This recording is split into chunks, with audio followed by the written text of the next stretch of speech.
aad baan idin salaamayaa dhammaan Soomaaliyeed meel baadiyada ka joogtaan oo walaalkiisa si Cabdiraxmaan Yaasin Haliyeed la farxad iyo cibaado iyo kalgacal iyo naxariis iyo caafimaad ayaan gidiyay Ibraahim Eebeen oo ka rajeynaya barnaamijkan maanta idinla wadaagayo waa barnaamij aan isleeyahay bulshada Soomaaliyeed intifaac iyo faa'iido ayay u tahay haddaba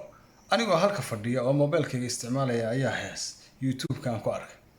dabadeeto heesi kolka aan dhageystay waxa igu soo dhacday qisaan hadda ka hor goobjoog ah qisada iyo heestu waxaan isleeyahay bulshada Soomaaliyeed iyo dhalinyarada wax aalaaba dhexdooda ka dhaca faa'iidana ay u tahay inaad u tilmaanto oo wixii tusaale aad ka bixin karto aad tusto haddaba aniga iyo laba dhalinyaro ayaa maalin maalmaha ka mid ah wada fadhinay dabeeto mid dhalinyaradii ka mid ah ayaan waxnu ka dareennay murugo iyo ciil iyo calooliyo dabeeto waxaan ku yidhi waxaad moodaa maanta inaadan sidii hore iyo dabeecaddan kugu bartay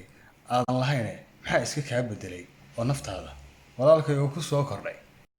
dabeeto wuxuu nagu yidhi asxaabtay ama walaalahayow arrin ayaa igu soo kordhay naftayda murugo ku beeray arrinkaasuna waxa weeye gabadhii dimaashidiin ahayd ee aanu siclayn guurkana aanu naaguureynay inaanu qoys yagleelno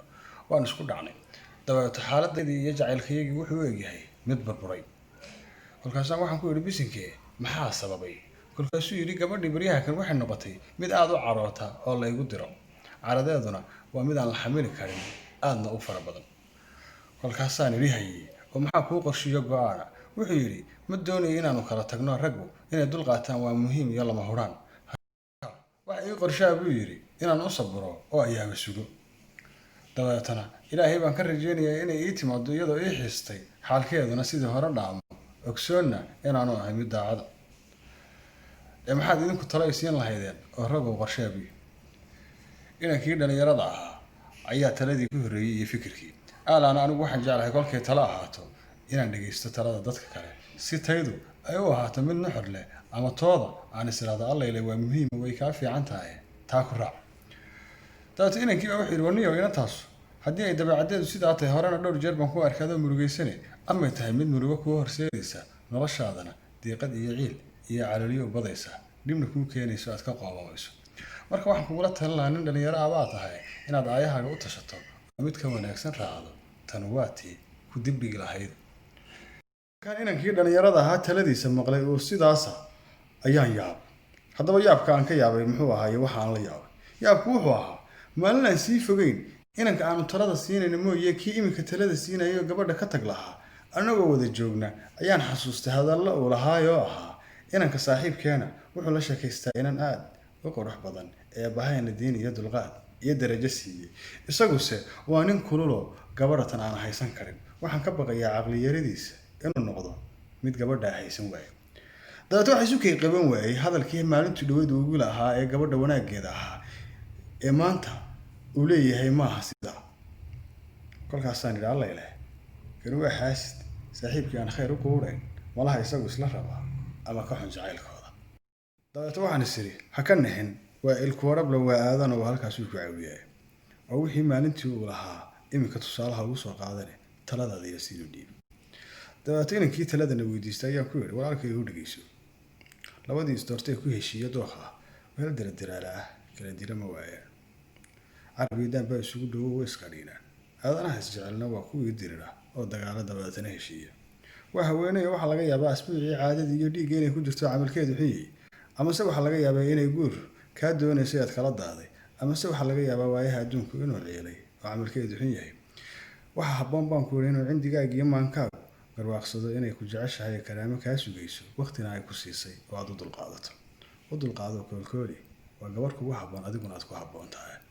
walaalkaya sirow afka kuma go'o waa hubaaloo marnaa ciil iyo calooliyow anigu u qaadi maayo afkan shale ku ammaanayna maanta ku caayi maayo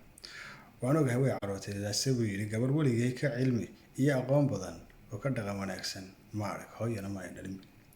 waa mid eebbahay dulqaad iyo diin iyo darajo isugu daray waana mid aniga haween waxay dheeraysiisay oo ay dhaafsiisay haddii la oran jiray hablaha rag isdhaafsho waa runna waa tii kuwaadoo guusha u qaada buu yidhi waa inaan raali geliyaa oo talada aad sheegtay yaa siin qaataa waxay tabanaysana gacaladeeda ogaadaabi gabar aan muddo sanada la sheekaysanayay wanaaggii aan kula sheekaysanayay odhan maayo maanta kii ceeb ku tilmaami lahaa haddaba heesatan iyo sheekadu waa wax isleh inankaa garaadkiisana waxaad moodaa in heesatan isaga markaa laga qoray haddaba wixii tusaale aan bixinaya hay dameeyana bal hees ila dhegeysta. anigu dulmi kuguma hayo daraasaad ceeb sameeya marnaba kula doonan maahayo hadduu dumay caashaqeehayni macnaha haddii aynu calaliyo iyo ciil isu qaadnay oo jacaylkeennii xumaaday ceeb kula raadsan maayo weeye hadalkiisu.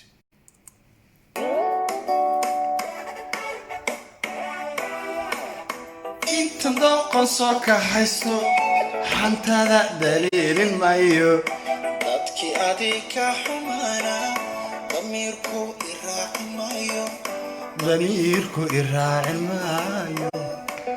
calashaan intaan doqon soo kaxaysto xantaada daliilin maayo kaa xumaana damiirku iraacin maayo. calashaan kuwa mararka aad qofka aad isjeceshihiin isku dhacsan tihiin ama kala dhaqaaqdaan ee shaydaan isu keendiro durbadiiba warkuula yimaadoo ku dhahaa baryaha kamaad murugaysan tahay ma tiibaa kaa cadhaysisay mise kiibaa ku murjiyey naa go-aan ka qaado. waxaan buu doonayay qofkii aad wakhtiga iyo waayaha isa siiseen inuu kuu dacareeyo waa daalin shaydaan sharkiisii ehel nala ah ka cawdo bileyso camalkiisa xun.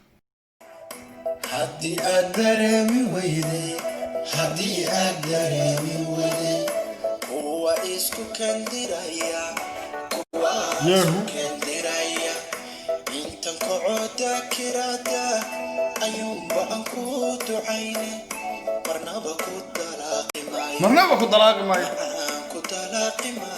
marnaba ku xumay maayo oo cadowga inoo jabin maayo. waadba kala tagteen kasoo qaad ruuxaad isjeclaydeen oo wakhtigii iyo waayihii kalgacalkii baa dhammaaday dhalaan iyo dhal baad isu haysaan muddana waad wada joogteen. ka waran ruuxa ceebta idiin kala faafinayo koorna ilaah baa kaa kaxeeyey ilaahay kama kaxayna shaydaan baa kala kaxeeyey way ismudnaayeeno waayo wanaagsan iyo waqti qurux badan bay soo qaateen adiguna dhashii shaydaan kaa tahay iyo sharwadayaasha yaahu lagu yiriye dadka sama dhexgey ama ka hor dhaqa. haddaba halkaan u socdo ujeedka iyo nuxurka iyo naxwaha hadalkaygu wixii haddii aad tihiin lamaano wakhtigii waayaha iyo shaydaan kala kaxeeyey oo isjeclaa muddana farxad soo wada qaatay ama dhallaan isu haya ama aanan isu hayn ee kala dhaqaaqay ahaada kuwa xusuustii qurxoonayd iyo samihii wanaagsanaa xasuusta ee aan cadowga isu jebin. fiiro iyo ficil xun ha iska bixinina oo ha oranina idinkoo 5 sano iyo ka badan wada joogay jacaylkii iyo wanaaggiina og kaas wuu xumaa ama taas way xumayd wax lala joogi karo ma ahayn ama wax lala joogi karo ma ahayn. adigu ma doqon baadayd 5 sanaad la joogtay wixii uu ahaabad adiguna noqonaysaa. qofka kan kuu imaanayo warka kaa dhuraaya ama qofka kula xamanayaana sama kuuma hayo waa dhashii ibliis. haddaba kuwa aanan xishoonay dhasha ibliisa ee aan caqliga lahayn in lamaane isqabi jiro oo waqtigii waaye iyo wanaag soo kala dhex maray xumaha u kala faafinayna waxaa leeyihi wardada kanu iyaga iska kaa jecel waqti soo wada qaatay berina hadday doonaan isku noqonayee caqligaagu ha shaqeeyo oo naftaada iyo aayahaaga u dadaal. haddii adiga lagugu xumaaday khasamaha dadku inay wada xun yihiin oo sidaadoo kale yihiin. haddii aad se doonayso darajo iyo ruux wanaagsan dadka isu geey oo wanaagga iyo waanada ka tali. haddii aad se tihiin dhalinyaro aan weli isguursan oo isjecel oo cadow dhexdhexaadinayo xumaana u kala geenayana waxaan leeyahay ha ka yeelanina karaamadiina iyo kalgacalkiinu waxay ku jirtaa idinka oo midooba oo isu waane iyo wanaag sheega. ha waara jacaylku isagaa waxtar iyo wanaagba leh. asalaamu calaykum waraxmatullaahi wabarakaatu.